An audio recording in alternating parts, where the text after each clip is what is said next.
Hi everyone. Today I am going to lead you guys through a kind of mobility hip work slash recovery for cycling. So I finished a pretty hard ride this morning and then I took a shower and I'm just going to go through kind of my mobility routine. A lot of times my hips get really tight and sore, especially during like hard training weeks, whether that be mountain biking or skiing or riding my trainer. So I thought this would be really helpful for you all, so we can just kind of do a follow along, and yeah, let's get to it. I have my beautiful camo mat set out outside because it is a sunny, warm, beautiful day in Bend, so I thought I would take advantage of that. All right, so we are going to start in a 90-90 degree stance on the ground. So you want to think about each of your knees making a 90-degree angle here. From there, I like to pretend like someone is pulling a string that's attached to the top of my head up. So our spine is going to be nice and tall. From here, we're going to start with our leg that is our back leg, and we're just going to try and lift that heel off of the ground just a little bit. Just hover there for a second. Try and keep that heel off of the ground and then go ahead and let it back down. We're going to do this 5 times. 1, 5 times, just hovering it right above the ground. You're not going to be able to get it off too far, but just as much as you can is great. You should feel it up in your hip. We're just working on a little mobility here. Awesome. All right, and then we are going to go ahead and switch sides. So then this foot is going to become our top leg, and this one is going to be our back leg. Again, we're going to do the same thing. Just try and get that heel just barely off the ground and let it back down. Barely off the ground and back down. These are not easy. All right, as soon as we do 5 on both sides, we are going to bring that back heel up to tap our front heel and then back down. Bring it up to tap our front heel and back down. Again, this is just working on hip mobility. So as our hips get really tight, they can tend to tense up and we lose our mobility and range of motion. So we're just working on getting a little bit of that back. So we're going to go ahead and do 10 of these on this side.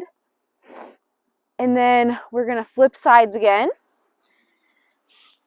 And we'll do 10 on the other side as well. So again, just bring that heel up, tap, and set it back down. Tap, and back down. And these shouldn't feel easy. They definitely are quite challenging. But we're just trying to get our hips to go through our full range of motion here. Awesome. So after we do 10 on each side, we're going to get set up again. And this time, we are going to just be switching sides. So we're going to try and keep our heels in the same place. And then we're going to rotate over our knees to the other side while keeping those feet planted on your camo mat. Nice job. We're going to just do 10 of these total.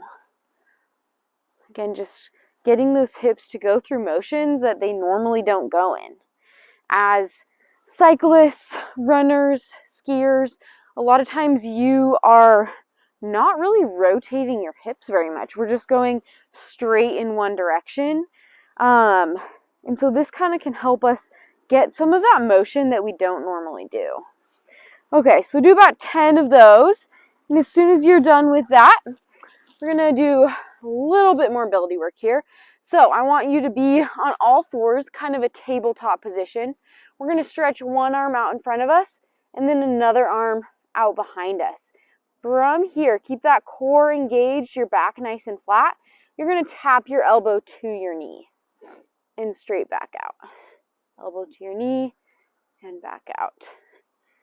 Nice job. Really think about creating a straight line from your head all the way to the back of your feet. We're going to go ahead and do 5 on each side here. So 1, 2, 3, 4, and 5. And then from here, we're going to stay in that tabletop position and just do a little bit of cat-cow. So we're going to round your spine up, rock back and forth a little bit, and then arch your back and look up to the sky. Round your back, and then arch it and look back up to the sky. Again, I'm just going through these motions, getting some mobility in the hips, getting some mobility in the back. Again, the muscles that parallel our spine can oftentimes get tight and create a little bit of tension in the back. So we just want to loosen that up. Nice job.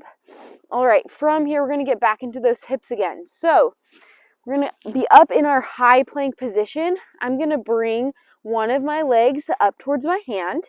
My shin is going to be parallel with one of the lines on my mat. And then I'm going to sink back into that hip. We're just going to stay here for a minute. Just working on our breath, just being in the moment, letting that hip open up. Take some deep breaths while you're here. Enjoy the sunshine or wherever your setting might be. Again, just relaxing into that hip.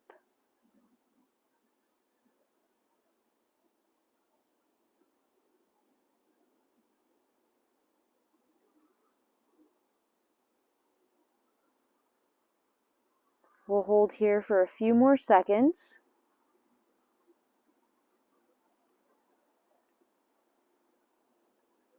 Awesome, and then you can slowly push yourself up with your hands. We're going to raise that back leg, move that hip straight back. We're going to do the same thing on the other side. So bring your shin up towards your hands, have that shin parallel the line on your mat, and we're going to sink down into those hips. You should feel this stretching that outer hip muscle here. Another tip, try and keep your hips square. So if you can keep your hips square, you should be able to feel it more in that outer hip. Take some deep breaths here. Listen to the birds. Feel that nice breeze on your skin.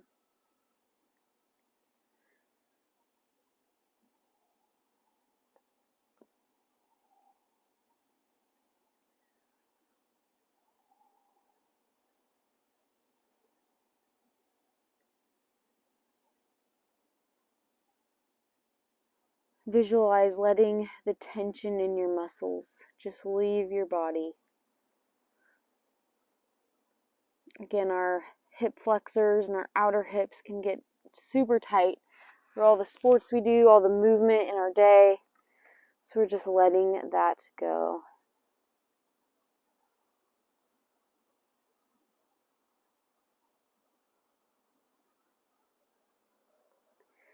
All right, you can slowly come up, lift that back leg, and then let's just sink back into good old child's pose for a second here.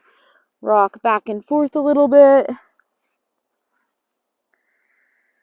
Then we'll come back up to our tabletop position and then come to a high kneeling stance. So we have one more kind of hip opener stretch here. This one is very simple. We are just going to stay in this high kneeling stance, and we're going to put one foot out in front of us. Now, what this does, it really gets into our psoas, and there's something very specific I want you to think about here. I want you to think about engaging your core and tucking your pelvis underneath your body. So a lot of times we can let our low back arch, and a little bit of a curve is okay, but over time, we can kind of get stuck in that position, which puts a lot of stress and strain on our psoas. So think about engaging that core, tucking your pelvis underneath you, and you should automatically feel a deeper stretch through your psoas. It's that deep muscle that runs from your leg up through your hip, and it actually attaches at your back rib here. So again, just tucking that pelvis, feeling that opening. We're going to hold this for a little bit. If you want to make it a little bit more challenging, you can reach the same arm of your hip that's down overhead, and you should feel an even deeper stretch right here.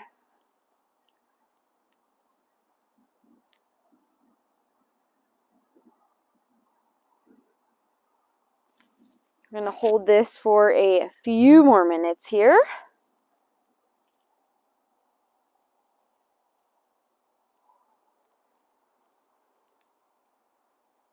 Again, make sure you're taking deep breaths in, deep breaths out.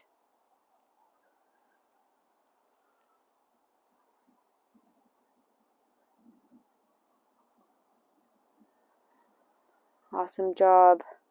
Slowly go ahead and relax your core. Bring that arm down. Then we're going to switch sides. So put one knee down, bring the other one up. Again, remember that pelvic tuck. We should feel that right through our hip flexor. Let's reach that arm overhead. We're going to hold right here.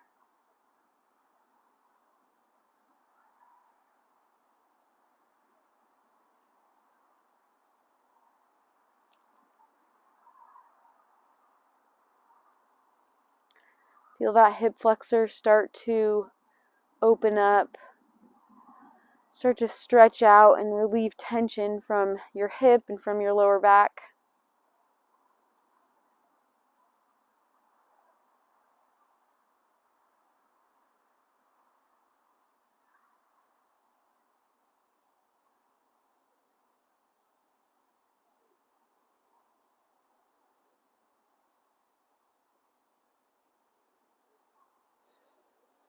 Deep breath in and out.